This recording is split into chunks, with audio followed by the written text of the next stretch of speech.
up, Chris? What up, Radio World? It's your boy Eminem, a.k.a. My Mind. Yeah, money maker, the whole breaker. Yeah, Mr. She get laid, I get paid, motherfucker. You know, I'm the face that's never sad. Sweetie, I'm the dad you never hate. When times are rough and things are tough, sugar don't think too hard. There's always Mother Nature's credit card. So sit back and listen to my directive as I give you this real shit from a pimp's perspective.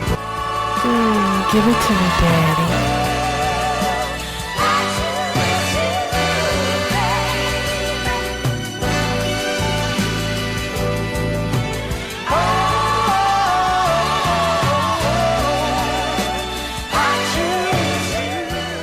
Is church a good place to meet a woman? Wow. Not only is it a good place to meet a woman, it's an excellent place to meet a woman. Let me tell you why. Why do, not everyone, but why do so many people in a traditional sense go to church anyway? Let me reframe that. Okay, because your grandmother or grandparents said you should, or if you don't, this will happen. So, okay, once we get past all that, when it gets down to the people who go seeking something, let's look at those people. Are these people, do you hear people say, I just hit the Powerball, the first thing I'm doing is going to church? Rarely. I'm not saying not at all, but rarely do you hear that. Okay, let's look at why most people are going, specifically women. A lot of males tend to go when there's a troubled issue, such as freedom. You know, you want to be released early or pardoned or something from some type of, previous felony or whatever has caused you to lose your personal freedom. However, with our female counterparts, a lot of times it's trying to fill some type of void, especially with your ethnic groups like African Americans and people in the United States, maybe from the Caribbean or places like that.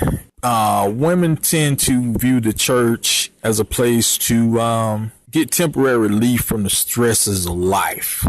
In the hood, you know, there's not a real big, it's not really popular for mental health and professional counseling and stuff like that. So when a young lady is down and out and at her ends with the pressures of life, they seek temporary sanity in these dwellings and the buildings, and they love the social atmosphere and all the positive, regardless of what's going on. You know, you about to get evicted tomorrow, but honey, everything's going to be all right and all that kind of stuff. So that really kind of lures them in. Okay. All right. Now that I have your frame of mind focused on the basis of the overall reasoning, let's look at the benefits of that. Okay. Say you're a single woman and you are seeking perceivably what you assume is a nice, hardworking, clean living type of young man. You assume that you will find this in a church. And you're right. The assumption should be right. But the assumption a lot of times is just the opposite. Because the guy that's there, in a lot of sense, if he's a straight man, he's probably already married or deeply involved with somebody. The guys that's single is single because he likes what you like, probably. I'm just fucking with y'all. There's some good guys out there. But let me tell you what has happened many times. The biggest competitor that's in the market for guys that's in my profession is the guys at the church. Yeah, but not the congregation. Yeah, we talking about the preacher. Yeah. Not all of them. Don't get it twisted. There are some guys out there who they walk the walk, talk the talk, they 10-10. I have nothing bad to say about them. But let's look at the guys that's not. You see what I'm saying? Let's look at the guys that's not. They basically are the same as us, man. You know, see one thing about it. Anybody that's a gifted nature person understands something that the average person cannot possibly understand. See, everybody can't look at someone and factor in how strong or how weak their spirit is. See, that's what separates a pimp from a player, you know, or a pimp from a Mac, or a pimp from even a gigolo.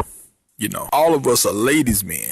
You know, all of us are endowed by, weakness of females, but just having that fortitude to sense a spirit that is weakened to the point of vulnerability, to the point where you basically can form and create this whole being over again, is a gift. And that's what happens when these gentlemen look across those pews or chairs and they see and they sense a sense of hurt and scar that's so deep that they are ripe for the picking. I mean, all you have to do is just be like an eagle and come down and whoop, scoop their ass up and fly away with them.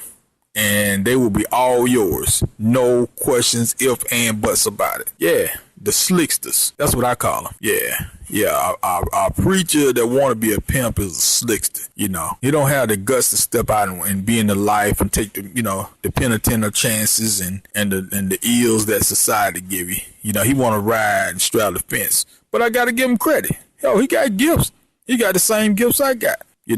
Matter of fact, in many senses, we probably dress just alike. They like to flash. We have similar taste in cars. We have similar taste in suits. We have similar taste in hairstyles. We have similar taste in jewelry. Yeah, them slicksters. They ain't that nice.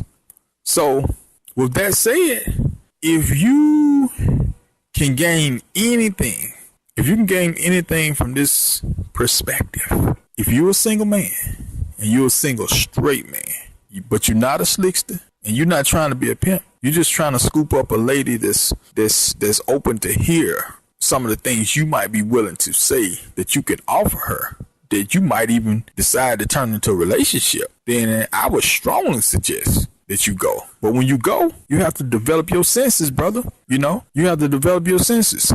Don't get caught up into the sweet smells of the perfume and nice attire and the perfectly fitting dresses and stuff. You gotta look deeper than that, buddy. Because if you don't, she gonna be on the winning end, not you. And you gonna assume that, man, I know she married. I know she got a boyfriend. See, you gonna have that shit in your head. Well, you go in and you develop your skills, and what you do, you look around and you look for a guy that looked like, at one time anyway, he knew the what up. You know what I'm saying? He knew what the deal was. Watch who catches his eye. You don't watch her, you watch him.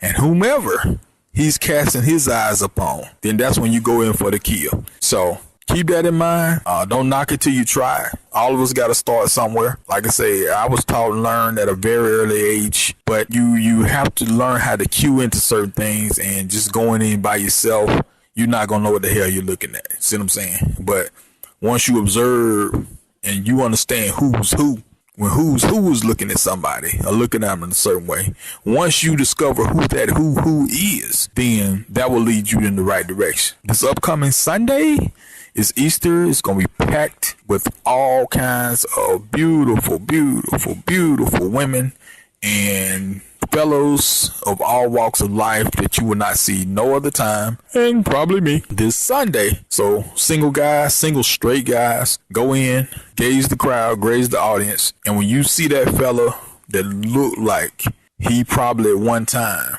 could have been a brother from the life or similar, or maybe even a current slickster, whichever one you looking at, you look at them.